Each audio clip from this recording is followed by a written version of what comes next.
Chapter 2. As they entered, they saw Dorian Gray. He was seated at the piano, with his back to them, turning over pages of a volume of Schumann's forest scenes. "You must lend me these, Basil," he cried. "I want to learn them. They are perfectly charming." "That entirely depends on how you sit today, Dorian." "Oh, I am tired of sitting, and I don't want a life-size portrait of myself," answered the lad, swinging round on the music stool in a wilful, petulant manner. When he caught sight of Lord Henry, a faint blush coloured his cheeks for a moment, and he started up. "I beg your pardon, Basil, but I didn't know you had anyone with you." "This is Lord Henry, Dorian, an old Oxford friend of mine. I've just been telling him what a capital sitter you were, and now you've spoiled everything." "You've not spoiled my pleasure in meeting you, Mr. Gray," said Lord Henry, stepping forward and extending his hand. "My aunt has often spoken to me about you. You are one of her favourites, and, I am afraid, one of her victims also." "I am in Lady Agatha's black books at present," answered Dorian, with a funny look of penitence. "I promised to go to a club in Whitechapel with her last Tuesday, and I really forgot all about it. We were to have played a duet together. 3 duets, I believe. I don't know what she will say to me. I'm far too frightened to call." "Oh, I will make your peace with my aunt. She is quite devoted to you. And I don't think it really matters about your not being there. The audience probably thought it was a duet. When Aunt Agatha sits down at the piano, she makes quite enough noise for 2 people. "That is very horrid to her, and not very nice to me," answered Dorian, laughing. Lord Henry looked at him. Yes, he certainly was wonderfully handsome. With his finely curved scarlet lips, his frank blue eyes, his crisp gold hair. There was something in his face that made one trust him at once. All the candour of youth was there, as well as all youth's passionate purity. One felt that he had kept himself unspotted from the world. No wonder Basil Hallward worshipped him. "You are too charming to go in for philanthropy, Mr. Gray. Far too charming." And Lord Henry flung himself down on the divan and opened his cigarette case.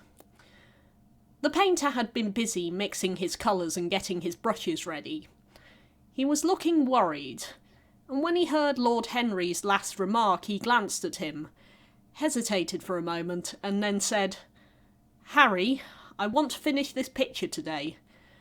Would you think it awfully rude of me if I asked you to go away?" Lord Henry smiled and looked at Dorian Gray. "Am I to go, Mr. Gray?" he asked. "Oh, please don't, Lord Henry. I see that Basil is in one of his sulky moods, and I can't bear him when he sulks. Besides, I want you to tell me why I should not go in for philanthropy." "I don't know that I shall tell you that, Mr. Gray. It is so tedious a subject that one would have to talk seriously about it. But I certainly shall not run away now that you have asked me to stop. You don't really mind, Basil, do you? You have often told me that you liked your sitters to have someone to chat to." Basil Hallward bit his lip. "If Dorian wishes it, of course you must stay. Dorian's whims are laws to everybody, except himself." Lord Henry took up his hat and gloves. "You are very pressing, Basil, but I am afraid I must go. I promised to meet a man at the Orleans. Goodbye, Mr. Gray. Come and see me some afternoon at Curzon Street. I'm nearly always home at 5 o'clock. Write to me when you are coming. I should be sorry to miss you." "Basil," cried Dorian Gray, "if Lord Henry Wotton goes, I shall go too. You never open up your lips while you're painting, and it's horribly dull standing on a platform trying to look pleasant. Ask him to stay. I insist upon it." "Stay, Harry, to oblige Dorian, and to oblige me," said Hallward, gazing intently at his picture. "It is quite true, I never talk when I'm working, and never listen either.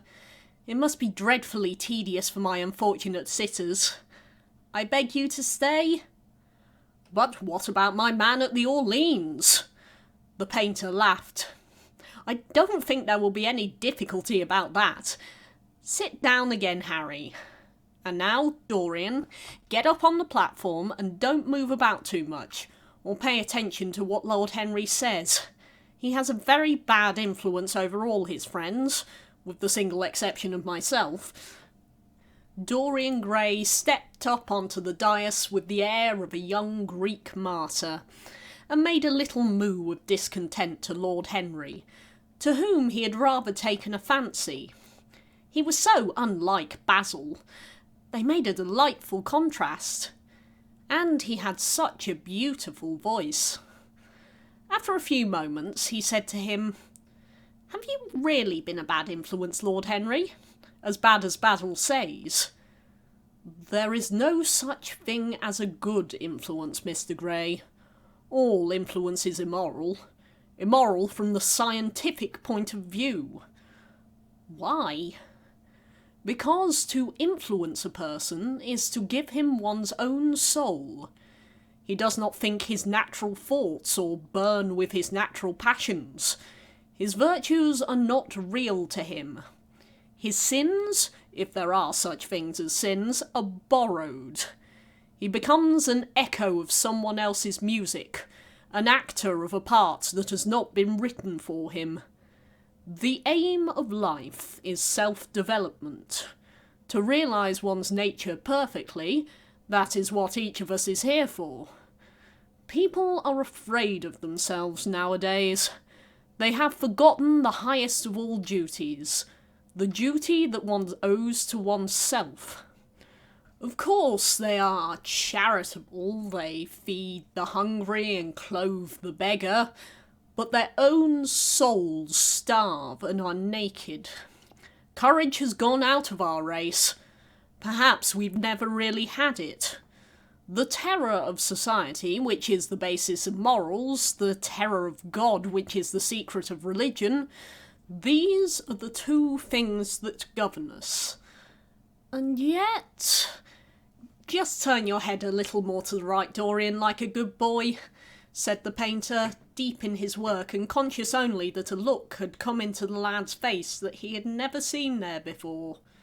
"And yet," continued Lord Henry, in his low musical voice, and with that graceful wave of the hand that was always so characteristic of him, and that he had even in his Eton days, "I believe that if one man were to live out his life fully and completely, were to give form to every feeling, expression to every thought, reality to every dream, I believe that the world would gain such a fresh impulse of joy that we would forget all the maladies of medievalism and return to the Hellenic ideal, to something finer, richer than the Hellenic ideal it may be.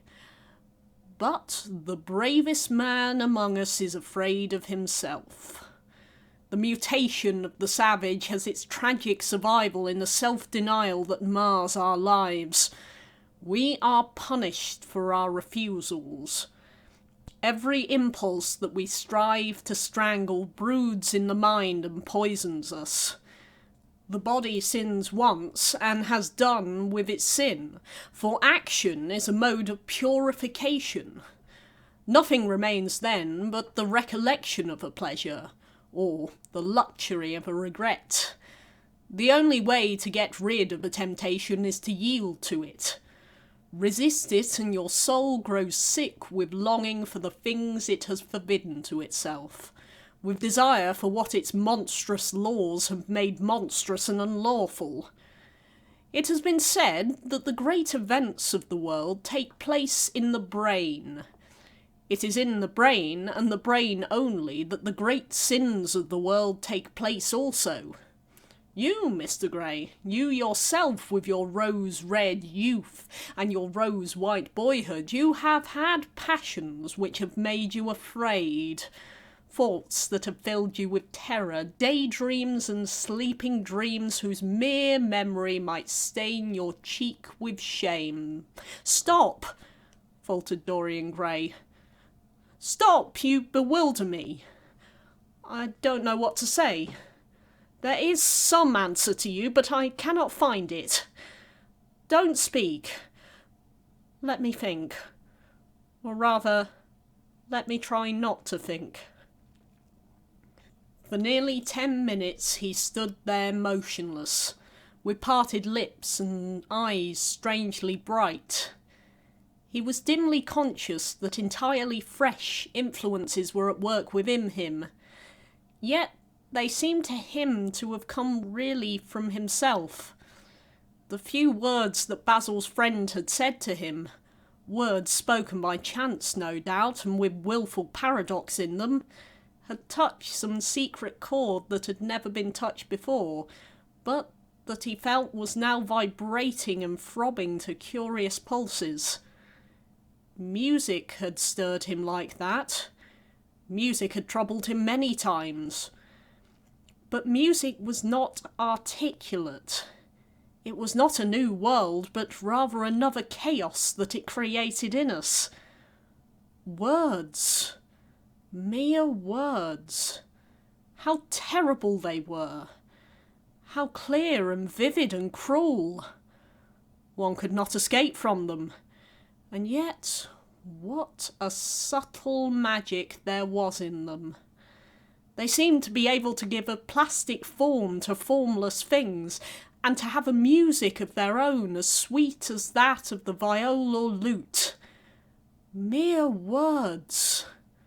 Was there anything so real as words? Yes, there had been things in his boyhood that he had not understood. He understood them now. Life suddenly became fiery coloured to him. It seemed to him that he had been walking in fire.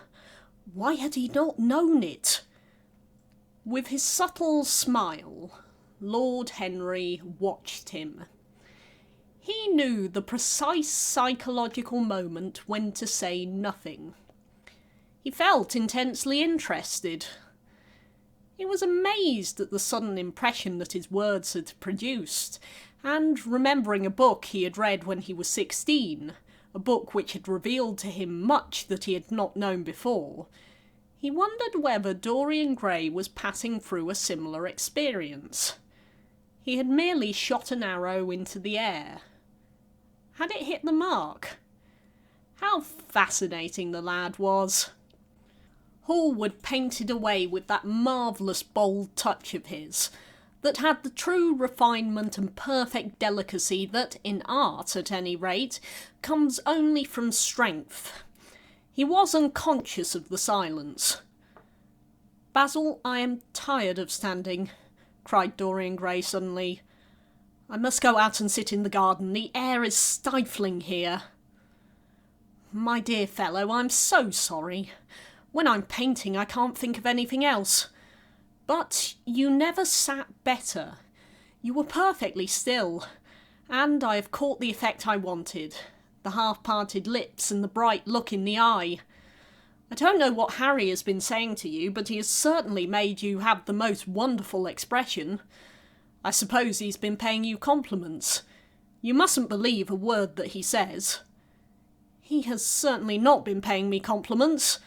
Perhaps that is the reason that I don't believe anything he has told me."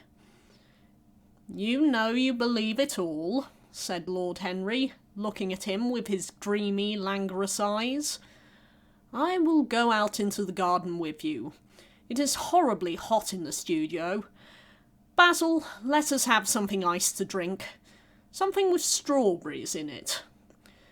"Certainly, Harry, just touch the bell, and when Parker comes in I will tell him what you want. I've got to work up this background, so I will join you later on. Don't keep Dorian too long. I've never been in better form for painting than I am today. This is going to be my masterpiece. It is my masterpiece as it stands."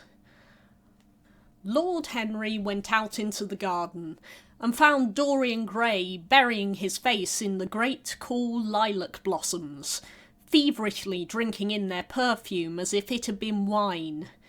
He came close to him and put his hand upon his shoulder. "You are quite right to do that," he murmured. "Nothing can cure the soul but the senses, just as nothing can cure the senses but the soul." The lad started and drew back. He was bareheaded, and the leaves had tossed his rebellious curls and tangled all their gilded threads. There was a look of fear in his eyes, such as people have when they are suddenly awakened. His finely chiselled nostrils quivered, and some hidden nerve shook the scarlet of his lips and left them trembling. "Yes," continued Lord Henry, "that is one of the great secrets of life, to cure the soul by means of the senses, and the senses by means of the soul. You are a wonderful creation. You know more than you think you know, just as you know less than you want to know." Dorian Gray frowned and turned his head away. He could not help liking the tall, graceful young man who was standing by him. His romantic olive-coloured face and worn expression interested him. There was something in his low, languid voice that was absolutely fascinating. His cool, white, flower-like hands even had a curious charm to them. They moved as he spoke, like music, and seemed to have a language all their own. But he felt afraid of him, and ashamed of being afraid. Why had it been left for a stranger to reveal him to himself? He had known Basil Hallward for months, but the friendship between them had never altered him. Suddenly there had come someone across his life who seemed to have disclosed to him life's mystery. And yet, what was there to be afraid of? He was not a schoolboy or a girl. It was absurd to be frightened. "Let us go and sit in the shade," said Lord Henry. "Parker has brought out the drinks, and if you stay any longer in the glare you will be quite spoiled, and Basil will never paint you again. You really must not allow yourself to become sunburnt. It would be unbecoming." "What can it matter?" cried Dorian Gray, laughing as he sat down on the seat at the end of the garden. "It should matter everything to you, Mr. Gray." "Why?" "Because you have the most marvellous youth, and youth is the one thing worth having." "I don't feel that, Lord Henry." "No, you don't feel it now. Some day, when you are old and wrinkled and ugly, when thought has seared your forehead with its lines and passion branded your lips with its hideous fires, you will feel it. You will feel it terribly. Now, wherever you go, you charm the world. Will it always be so? You have a wonderfully beautiful face, Mr. Gray. Don't frown, you have. And beauty is a form of genius, is higher indeed than genius, as it needs no explanation. It is of the great facts of the world, like sunlight or springtime, or the reflection in dark waters of that silver shell we call the moon. It cannot be questioned. It has a divine right of sovereignty.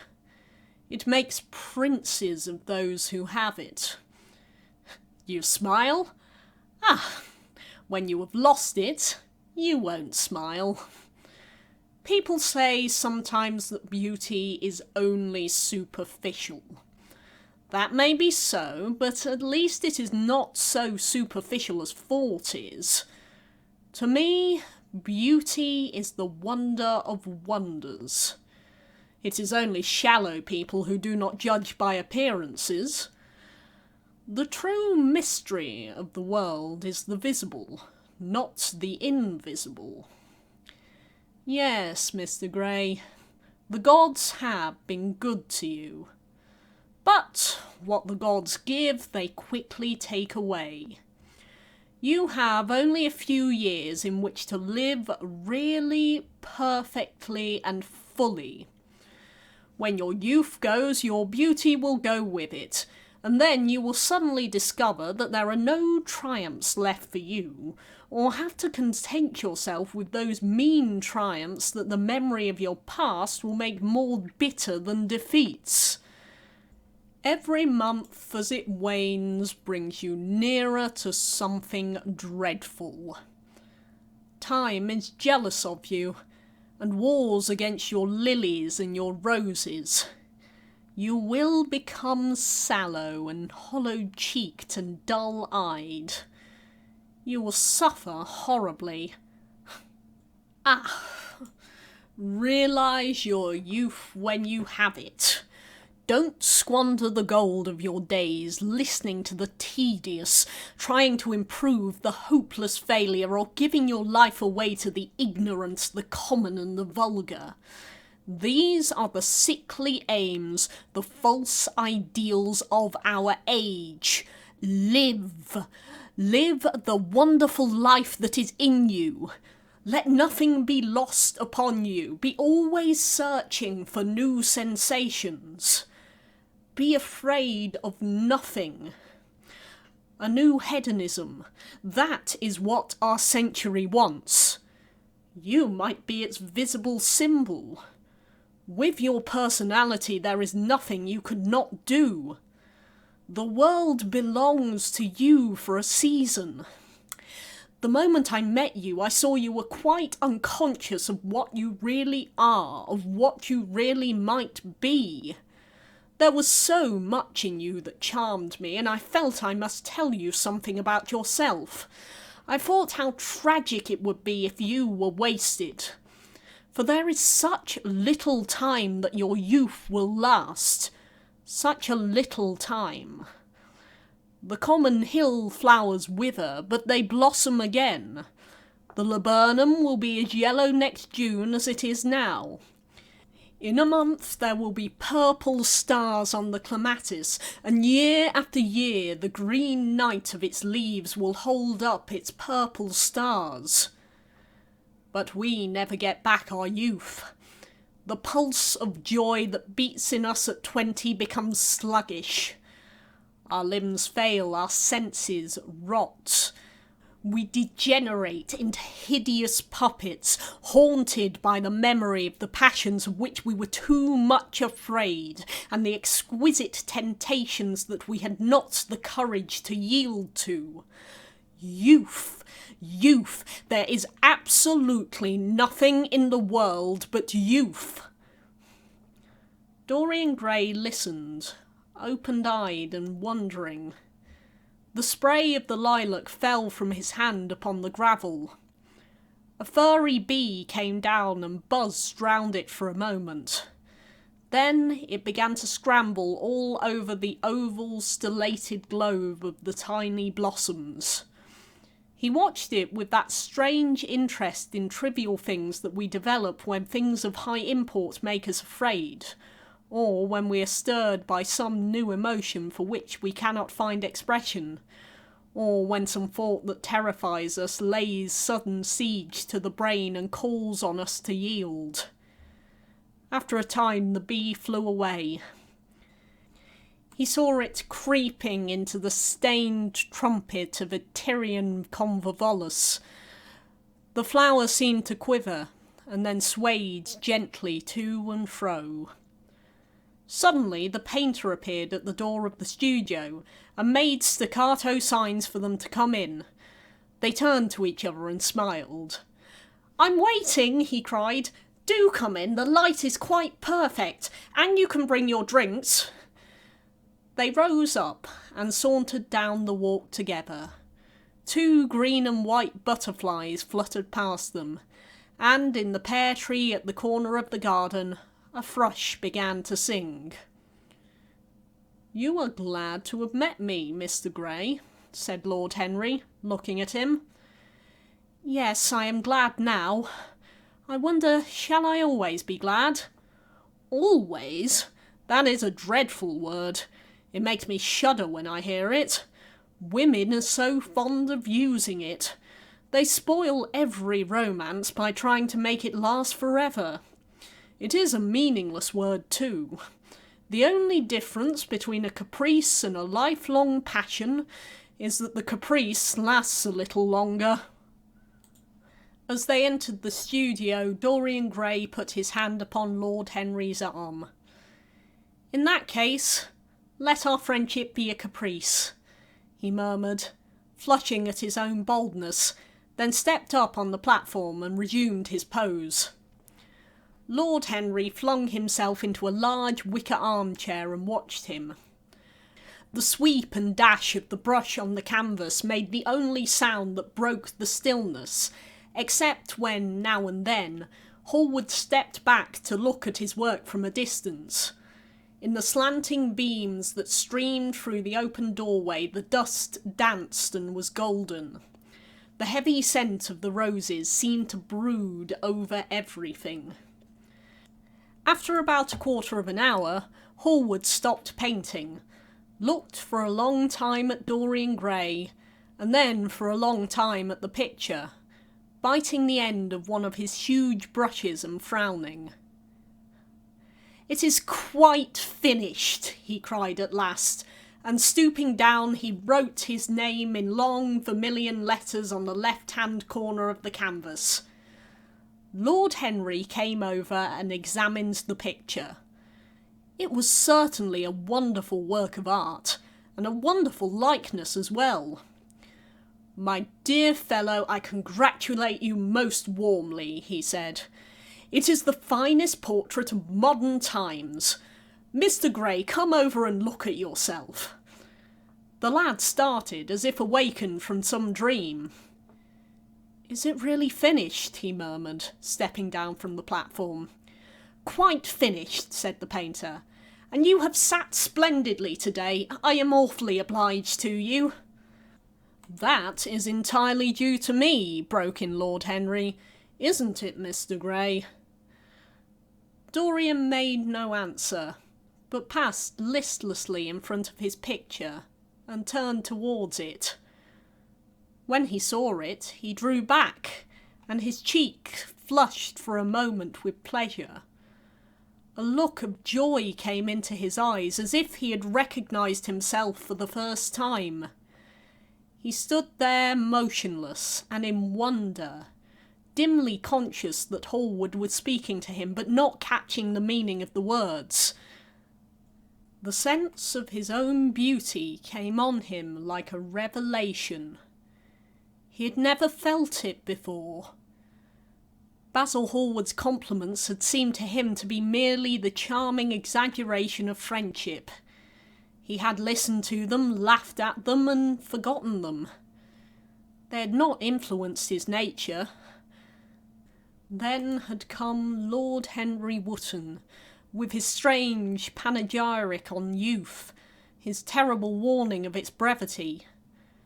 That had stirred him at the time, and now, as he stood gazing at the shadow of his own loveliness, the full reality of the description flashed across him. Yes, there would be a day when his face would be wrinkled and wizen, his eyes dim and colourless, the grace of his figure broken and deformed. The scarlet would pass away from his lips, and the gold steal from his hair. The life that was to make his soul would mar his body. He would become dreadful, hideous, and uncouth. As he thought of it, a sharp pang of pain struck through him like a knife, and made each delicate fibre of his nature quiver. His eyes deepened into amethyst, and across them came a mist of tears. He felt as if a hand of ice had been laid upon his heart. "Don't you like it?" cried Hallward at last, stung a little by the lad's silence, not understanding what it meant. "Of course he likes it," said Lord Henry. "Who wouldn't like it? It is one of the greatest things in modern art. I will give you anything you like to ask for it. I must have it." "It is not my property, Harry." "Whose property is it?" "Dorian's, of course," answered the painter. "He is a very lucky fellow." "How sad it is," murmured Dorian Gray, with his eyes still fixed upon his own portrait. "How sad it is! I shall grow old and horrible and dreadful. But this picture will remain always young. It will never be older than this particular day of June. If only it were the other way around. If it were I who was to always be young and the picture that was to grow old. For that I would give everything. Yes, there is nothing in the whole world I would not give. I would give my soul for that." "You would hardly care for such an arrangement, Basil," cried Lord Henry, laughing. "It would be rather hard lines on your work." "I should object very strongly, Harry," said Hallward. Dorian Gray turned and looked at him. "I believe you would, Basil. You like your art better than your friends. I'm no more to you than a green bronze figure. Hardly as much, I dare say." The painter stared in amazement. It was so unlike Dorian to speak like that. What had happened? He seemed quite angry. His face was flushed and his cheeks burning. "Yes," he continued, "I'm less to you than your ivory Hermes or your silver fawn. You will like them always. How long will you like me? Till I have my first wrinkle, I suppose. I know now that when one loses one's good looks, whatever they may be, one loses everything. Your picture has taught me that. Lord Henry Wotton is perfectly right. Youth is the only thing worth having. When I find that I'm growing old, I shall kill myself." Hallward turned pale and caught his hand. "Dorian, Dorian," he cried. "Don't talk like that.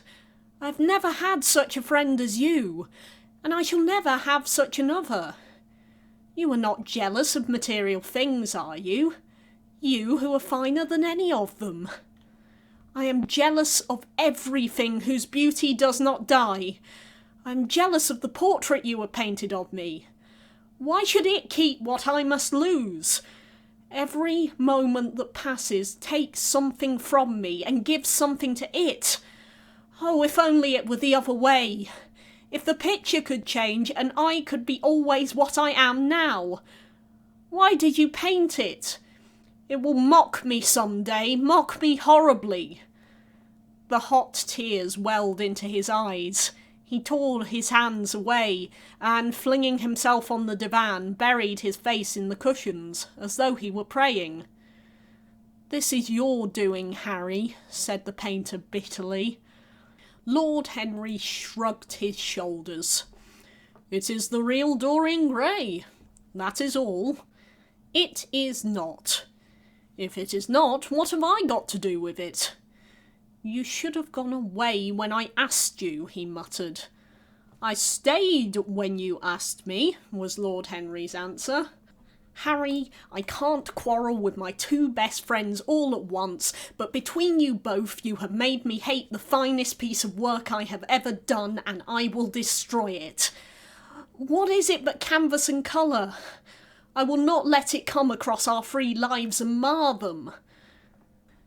Dorian Gray lifted his golden head from the pillow, and, with pallid face and tear-stained eyes, looked at him as he walked over to the deal painting table that was set beneath the high curtained window.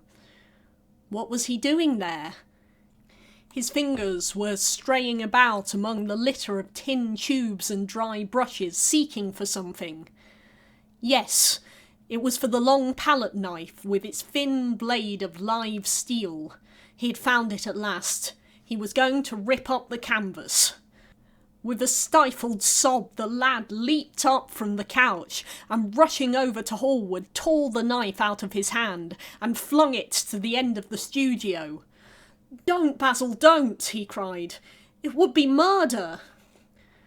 "I am glad that you appreciate my work at last, Dorian," said the painter coldly when he had recovered from his surprise. "I never thought you would." "Appreciate it? I'm in love with it, Basil. It is part of myself. I feel that." "Well, as soon as you are dry, you shall be varnished and framed and sent home. Then you can do what you like with yourself." And he walked across the room and rang the bell for tea. "You will have tea, of course, Dorian. And so will you, Harry? Or do you object to such simple pleasures?" "I adore simple pleasures," said Lord Henry. "They are the last refuge of the complex. But I don't like scenes, except on the stage. What absurd fellows you are, both of you! I wonder who it was defined man as a rational animal. It was the most premature definition ever given. Man is many things, but he is not rational. I'm glad he is not, after all, though I wish you chaps would not squabble over the picture. You had much better let me have it, Basil. This silly boy doesn't really want it, and I really do." "If you let anyone have it but me, Basil, I shall never forgive you," cried Dorian Gray. "And I don't allow people to call me a silly boy." "You know the picture is yours, Dorian. I gave it to you before it existed. And you know that you have been a little silly, Mr. Gray, and that you don't really object to being reminded that you are extremely young." "I should have objected very strongly this morning, Lord Henry." "Ah, this morning. You have lived since then." There came a knock at the door, and the butler entered with a laden tea tray and set it down upon a small Japanese table. There was a rattle of cups and saucers, and the hissing of a fluted Georgian urn. 2 globe-shaped china dishes were brought in by the page. Dorian Gray went over and poured out the tea. The 2 men sauntered languidly to the table and examined what was under the covers. "Let us go to the theatre tonight," said Lord Henry. "There is sure to be something on, somewhere. I promised to dine at White's, but it is only with an old friend, so I can send him a wire to say that I am ill, or that I am prevented from coming in consequence of a subsequent engagement. I think that would be a rather nice excuse. It would have all the surprise of candour." "It's such a bore putting on one's dress clothes," muttered Hallward. "And when one has them on, they are so horrid." "Yes," answered Lord Henry dreamily. "The costume of the 19th century is detestable. It's so sombre, so depressing. Sin is the only real colour element left in modern life." "You really must not say things like that before Dorian, Harry." "Before which Dorian? The one who is pouring out the tea for us, or the one in the picture?" "Before either." "I should like to come to the theatre with you, Lord Henry," said the lad. "Then you shall come. And you will come too, Basil, won't you?" "I can't. I would sooner not. I have a lot of work to do." "Well then, you and I will go alone, Mr. Gray." "I should like that awfully." The painter bit his lip and walked over, cup in hand, to the picture. "I shall stay with the real Dorian," he said sadly. "Is that the real Dorian?" cried the original of the portrait, strolling across to him. "Am I really like that?"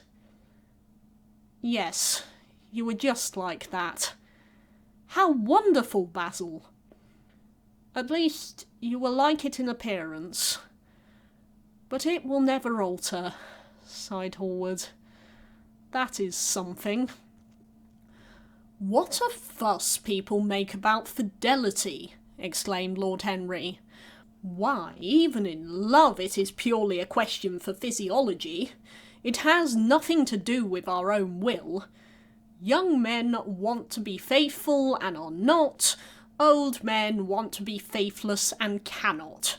That is all one can say. Don't go to the theatre tonight, Dorian, said Hallward. Stop, and dine with me. I can't, Basil. Why? Because I promised Lord Henry Wotton to go with him. He won't like you the better for keeping your promises. He always breaks his own. I beg you not to go. Dorian Gray laughed and shook his head. I entreat you. The lad hesitated and looked over at Lord Henry, who was watching them from the tea table with an amused smile. I must go, Basil, he answered. Very well, said Hallward, and he went over and laid down his cup on the tray. It is rather late, and as you had to dress, you'd better lose no time. Goodbye, Harry. Goodbye, Dorian. Come and see me soon? Come tomorrow? Certainly. You won't forget. No, of course not, cried Dorian. And, Harry? Yes, Basil? Remember what I asked you when we were in the garden this morning? I have forgotten it. I trust you. I wish I could trust myself, said Lord Henry, laughing. Come, Mr. Gray, my hansom is outside, and I can drop you at your own place. Goodbye, Basil. It has been a most interesting afternoon. As the door closed behind them, the painter flung himself down on a sofa, and a look of pain came into his face.